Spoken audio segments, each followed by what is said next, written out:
Assalamualaikum warahmatullahi wabarakatuh. Beberapa hari yang lalu saya menerima sebuah broadcast gambar lewat WhatsApp di mana salah seorang pengusaha terkaya di Italia meninggal dunia karena kasus COVID. Yang menarik dalam tulisan tersebut ada kata-kata dari putranya yang mengatakan bahwa selama ini dia hidup dalam berkecukupan. Apapun yang dia inginkan, semahal apapun yang dia inginkan, kemungkinan dia bisa membelinya. Tetapi yang menyedihkan di akhir-akhir hayatnya ketika dia kena COVID, ternyata nafasnya itu begitu sesak. Sehingga udara yang tadinya gratis pun tidak mampu dia dapatkan.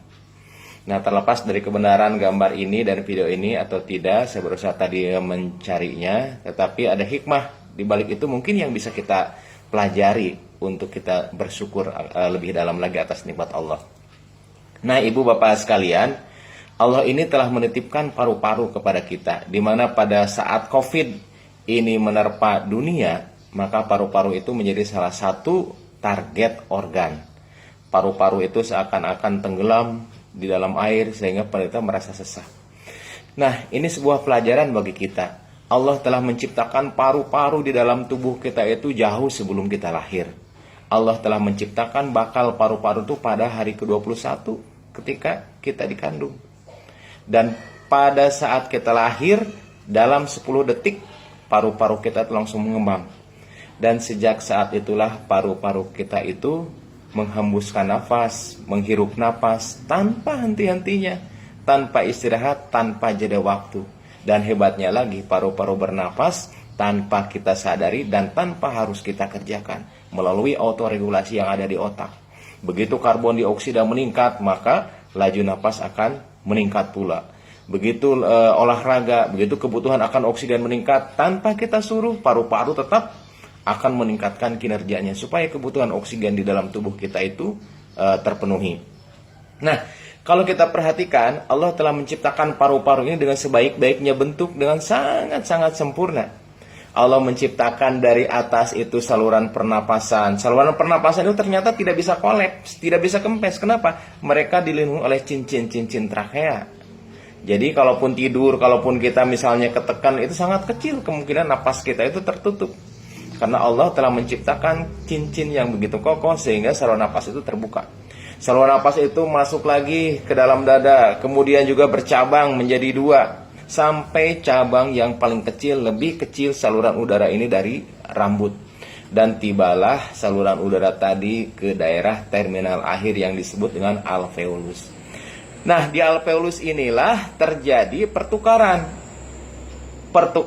udara yang masuk ke dalam paru-paru, yang kaya akan oksigen, kemudian nitrogen, kemudian ditukar dengan hasil metabolisme yang ada di dalam tubuh, CO2 keluar.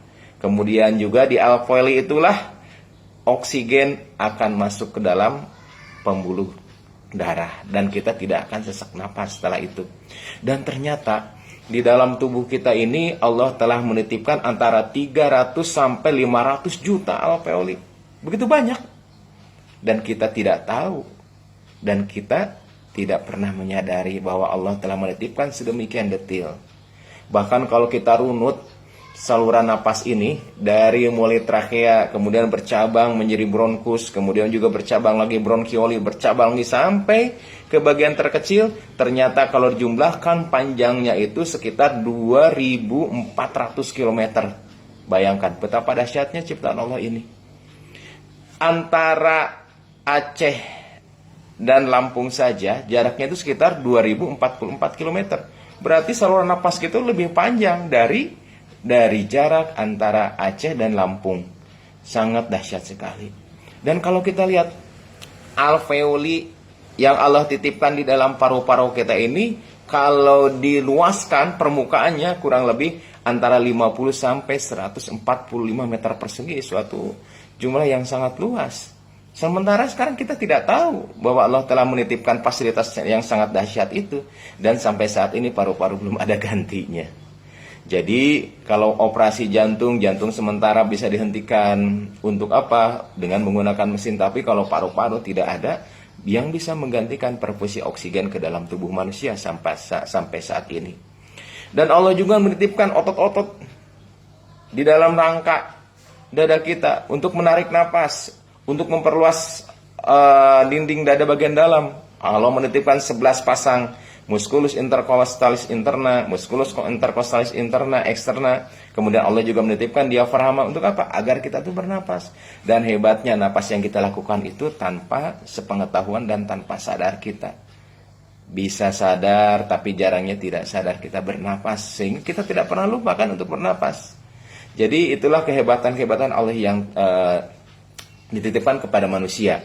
Jadi kalau kita nurunut lebih dalam lagi, memang kalau kita jumlahkan rata-rata orang dewasa bernapas itu sekitar 16 kali per menit. 16 kali napas, 16 kali napas. Kalau dijumlahkan per hari sekitar 23.000 kali kita bernapas. Suatu jumlah yang sangat besar. Bayangkan andai kata kita harus bernapas, kita harus sadar, maka sehari-hari mungkin kita hitung napas saja. Dan udara yang kita hisap rata-rata per hari itu antara 6,3 sampai 13 liter per hari. Andai kata kita jumlahkan mungkin ibaratkan galon aqua, galon air mineral itu sekitar 19 liter isinya. Mungkin sehari semalam kita memerlukan antara 492 sampai 1000 galon untuk napas tuh. Sedangkan sampai saat ini kita kasih gratis. Tapi alangkah jarangnya kan kita bersyukur. Dan ternyata udara yang masuk ke dalam saluran napas kita itu ternyata tidak bersih. Ada jamur, ada bakteri, ada virus, kemudian juga ada polutan dan sebagainya. Tetapi ternyata sampai saat ini kita jarang sakit karena saluran pernapasan. Kenapa? Allah menitipkan sistem pertahanan yang ada dalam tubuh kita. Begitu napas masuk, udara masuk lewat hidung, maka dia sudah disaring lewat bulu-bulu hidung. Begitu udara masuk lewat saluran napas bagian dalam, dia sudah dihangatkan supaya tidak terlalu dingin ke dalam. Begitu masuk lagi ke saluran napas ke trakea, di sana sudah disiapkan sistem pertahanan tubuh. Ada yang namanya bulu-bulu halus yang disebut dengan silia, dan Allah juga menitipkan lendir yang diproduksi oleh sel goblet yang di dalam saluran pernapasan. Lendir itu ternyata bukan sembarang lendir, tapi lendir itu juga mengandung antibiotik, mengandung antimikroba seperti defensins, kemudian antiprotease dan antioksidan. Itu lendir yang kita punya di dalam.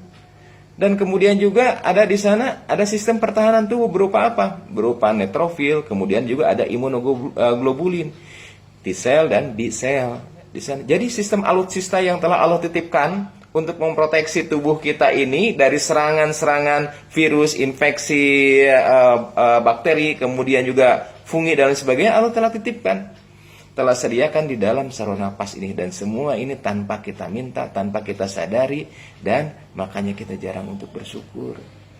Jadi kalau kita berbicara tentang gangguan saluran napas pada COVID, kita juga harus ingat bahwa telah diciptakan oleh Allah itu beberapa alutsista yang ada di dalam tubuh kita ini, dan sampai saat ini sangat jarang kita syukuri. Oleh sebab itulah marilah kita sama-sama mengambil pelajaran dari kasus-kasus demi kasus ini, bahwa selama waktu kita hidup berapa tahun ini, ternyata Allah lebih banyak menitipkan waktu sehatnya daripada waktu sakitnya. Dengan COVID ini Allah ingin menegur kita, yuk, udara yang tadinya bebas, yang tadinya kamu hirup sekitar 500 sampai 1000 galon per hari, kita sekarang merasakan betapa berharganya udara bebas ini. Allah berfirman di dalam Al-Quran surah Al-Mulk ayat 23, Qulil ladzi ansha'akum wa ja'ala lakumus sam'a wal absara wal afidah qalilam ma tashkurun. Jadi katakanlah, dialah yang menciptakan kalian, yang menjadikan pendengaran, yang menjadikan penglihatan, dan yang menjadikan hati nurani, tetapi sangat sedikit di antara kalian yang bersyukur. Maka dengan peristiwa ini, marilah kita banyak-banyak bersyukur agar Allah menambahkan nikmat sehat kepada kita dan menutup azab. Assalamualaikum warahmatullahi wabarakatuh.